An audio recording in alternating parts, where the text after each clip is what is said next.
In this tutorial I'm going to try something a little different, and I'm going to show you how to make your very own gyroscopic soda bottle glider, which is a nifty little flying toy that goes surprisingly far, and can be made out of just an old soda bottle in a few minutes of your time.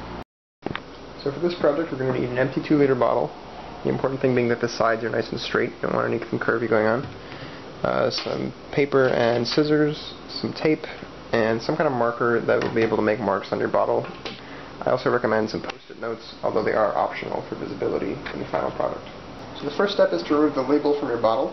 After you've rinsed it out a few times to get any sugary sticky stuff out, you're just going to run some hot water over the seam here, where the label overlaps. Should come right out pretty easily. And there we go. Next we're going to make our template for creating the fins. You're going to take your regular sheet of paper, cut it in half lengthwise.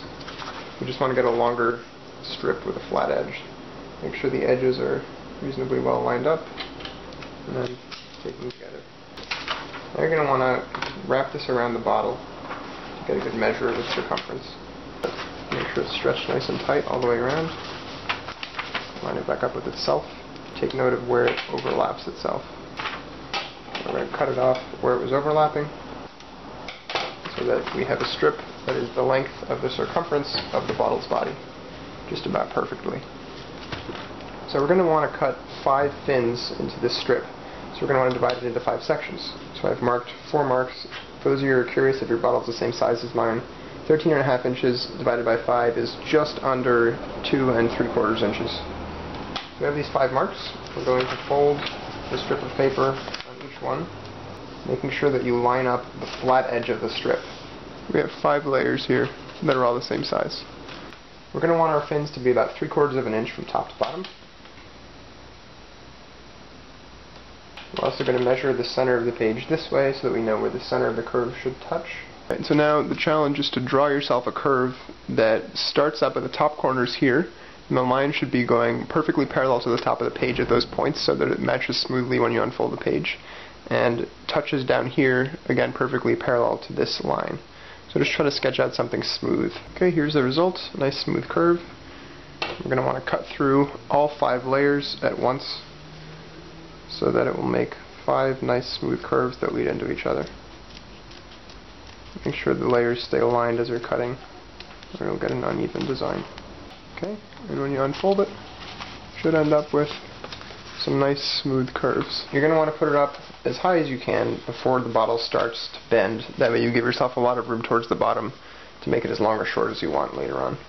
Tape them to the bottle so that the top wavy edge matches nicely. So now we have this wave all the way around the bottle. And the next thing you're going to want to do is cut off the top of the bottle. And then basically just want to remove some material so that it's easier to work with. At this point, you can more carefully cut along these ridges. And it can get a little bit tough to aim because the bottle kind of gets in the way of the scissors. I recommend going from the tops of the peaks down to the bottom and having your cuts join if you have trouble. Alright, and then cutting it out, I have these nice fins. You can now peel off this model. Probably shouldn't rip yours. I have one from before, but you can definitely reuse these to make more later if you want. Go around and make some marks both 3 inches down from the top of each peak, like this, and then 3/4 inch past that. And the bottom mark will be where you eventually cut it. Now you want to have a nice clean mark all the way around the bottle so you know where to cut with your scissors. And I find the easiest way to do this is just to butt it up against a wall, and hold your hand steady, and then just rotate the bottle against the wall. And do that for both the fold and the cut mark.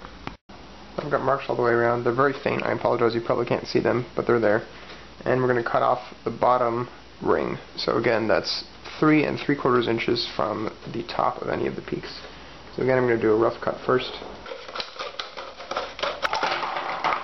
Alright, and then the proper cut. Just go slow and careful and try to make it nice and smooth. Now we're going to take a break and add in the post-it notes if you'd like. This is because, as you can see, the bottle is very hard to see, and you want to be able to find it after you throw it. I'm going to take a post-it note, we're going to cut it in half so that we bisect the sticky bit. Like that. And each sticky bit will be cut to about 3/4 inch, something like that. And we're going to stick it on the top side of the fold line so that it's closer to the fins. There you go. And I just put in 4 across from each other. Alright, so those 4 are in place, evenly spaced around below the fold line. So now comes the last step, and I think the hardest one. You're going to want to start creasing the whole thing all the way around right at the fold line. So you should pinch it from the inside, line up your index fingernail on the inside of it with the fold line, and try to just pinch over your fingernail so that you create a line right where the fold is. And do this, medium strength all the way across. And you're going to go back once you've done that all the way around and do it even harder so that you're now pinching it all the way flat and go all the way around like that. So at this point I've gone around a few times pinching the edges all the way together at the correct level. And now what we're going to do is pinch an edge all the way down flat and try to get everything else to follow. And this can be a bit hard. Just be patient. Try to force everything in there. And you'll eventually get sections to fold down like that. And you can kind of reinforce by bending and forcing it to be circular after it's folded down. Now notice it's getting rounder, but there are still some bubbles inside of it, and that's natural because, these 2 surfaces obviously have the same circumference, and one of them is shoved inside the other one, so there's some extra material that wants to bubble up like this. So what you can do is take your scissors and just cut a little slit like that, and that'll relieve the pressure and allow it to kind of overlap itself to get rid of the excess material. Finishing touches are just going around and curving all these little flat bits, making sure that the fold is nicely taken, and trying to make the whole thing as circular as you can. So I'm not entirely sure how these things fly. I've heard that they generate their own lift. I don't know if there's any truth to that, but I think I understand the general concept, and I think the basic principle has to do with air resistance. If you look at it, you obviously see that in this direction it has very low air resistance due to the narrow profile of the plastic, but in this direction it has a lot of air resistance because it's just flat. And so if it can maintain this attitude in the air when it's flying, it'll tend to kind of glide along, scooping up the air and not fall down very quickly due to the air resistance in this direction. The problem, though, is if you just throw it without spinning it, it'll kind of tip downwards or flip around randomly, and it'll lose that directionality that keeps it flying. So what you have to do is you have to add spin. You want it to be moving quickly in this direction and spinning. And I believe that that spin keeps it stabilized gyroscopically because of this added mass around the front ring of it. When it spins, it wants to maintain the same direction that it's pointed in. So it's less likely to tip downwards or upwards, and it'll kind of tend to just float for a long time, which seems to be what happens. So in order to throw this properly, you can do a number of things. Basically, you just want it to go quickly and spin. You can do that by holding it on top like this and kind of bowling it forwards and giving it a twist. Or you can do it overhand, kind of like a football, and twisting downwards. Both of these seem to work, so just try them and see which one's easier for you. I'll now show you some clips of some of my friends successfully throwing it. So here's my friend Benny demonstrating the underhand throw, which seems to be easier for beginners to learn, but does not go quite as far as the overhand throw as demonstrated by my friend James, which has much more power to it, but is a bit harder to pull off for some reason. Gotta get the spin just right.